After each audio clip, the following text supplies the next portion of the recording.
আসসালামু আলাইকুম। আপনারা দেখছেন বাংলা একাত্তর টেলিভিশন সংবাদ শিরোনাম, সাথে আছি আমি বৈশাখী।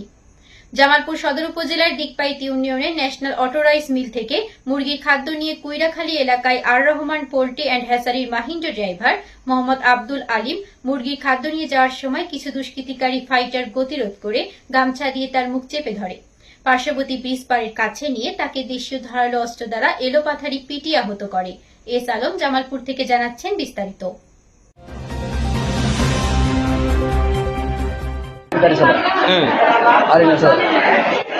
রাত্রে খাদ্য নিয়ে যাচ্ছে পোল্ট্রি ফার্মে যাওয়ার সময় ধরে মারধর করছে এবং গাড়ি নেওয়ার জন্য চেষ্টা করছে। লোকের টাকা ছিল 3 লাখ টাকা ছিল হ্যান্ড ক্যাশ। একটা সাইট চালু করছেন, ওই সাইডে ক্যাশ ওটাছে কম মারতে ওই ক্যাশ সহ হয়ে গেছে। জামালপুরের দিকপাইত ইউনিয়নের আর রহমান পোল্ট্রি অ্যান্ড হ্যাচারির মাহিন্দ্র ড্রাইভার মোহাম্মদ আব্দুল আলিম মুরগির খাদ্য নিয়ে যাওয়ার সময় কিছু দুষ্কৃতিকারী ফাইটার গতিরোধ করে গামছা দিয়ে তার মুখ চেপে ধরে পার্শ্ববর্তী ব্রিজ পাড়ের কাছে নিয়ে তাকে দেশীয় ধারালো অস্ত্র দ্বারা এলোপাতাড়ি পিটিয়ে আহত করে। এক পর্যায়ে আব্দুল আলিমকে মৃত ভেবে ফেলে রেখে মাহিন্দ্র নিয়ে পালিয়ে যাওয়ার সময় পথচারীদের চিৎকারে তারা দ্রুত ড্রাইভারের নিকটে থাকা নগদ টাকা নিয়ে পালিয়ে যায় বলে ভুক্তভোগী আব্দুল আলিম নিজেই জানিয়েছেন।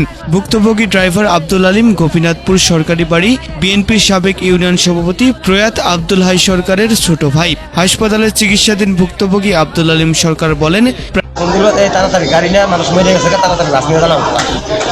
এই কথা কওয়ার পরে আপনার যে ফুকন ওই 1 নাম্বার ওই আছে আমার ময়নার মধ্যে ওই ফুকন আর কবির এরা আমার গাড়ি চড়ার পরে মনে করেন যে ওই যখন ফুকন বাড়ি পাশে বনে গেছে করে ফুকন মাও অবতার করতেছে, এই জায়গায় তুই এটা কী করছ, তুই কারে মারি হালাইছ পরে এই টাইমে ফুকন তোমার বাড়ির মধ্যে ঢুকে যায়। ঢোকার পর পরে ওরা শেষে আবার নিয়ে যাইতেছে।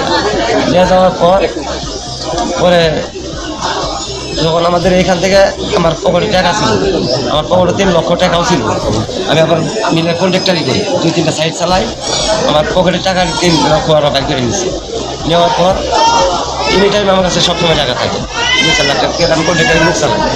পর যখন মোটর সাইকেল এমনিতে ফজল কাছে ওরা সবাই যখন মোটর সাইকেল যাইতেছে 5-6টা মোটর সাইকেল যাইতেছে, এই টাইমে মনে করেন যে ওরা আবার খেলাইছে সব কি দৌড়াদৌড়ি করছে। দৌড়াদৌড়ি আর মারার পরে যে ফুকন ওই ফুকন হলো আপনার ইয়ের ছেলে, হায়দরের ছেলে। এই ফুকন পরে এরা অভিনয় দেখালো, বাড়ির থেকে দৌড় দেয় এরা বুদ্ধি আমার মাথায় যে পানি আছে, তাতে ওরা না বুঝতে পারে যে ফুকন যে আসামি ওই যে মারছে আমাদের।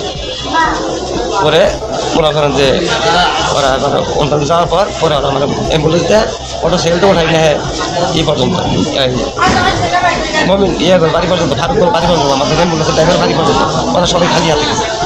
তারপর তখন মনে করেন যে আমাদের ম্যানেজার আফতার সাহেব সে আবার অ্যাম্বুলেন্স নিয়ে যায়, ফারুক গেছে পরে অ্যাম্বুলেন্সে তুলে আমাদের এইখানে নিয়ে আসছে। আচ্ছা, ওকে, ঠিক আছে। ভুক্তভোগী পরিবার ও স্থানীয় এলাকাবাসী দুষ্কৃতিকারীদের দ্রুত আইনের আওতায় এনে বিচারের মুখোমুখি করার দাবি জানিয়েছেন।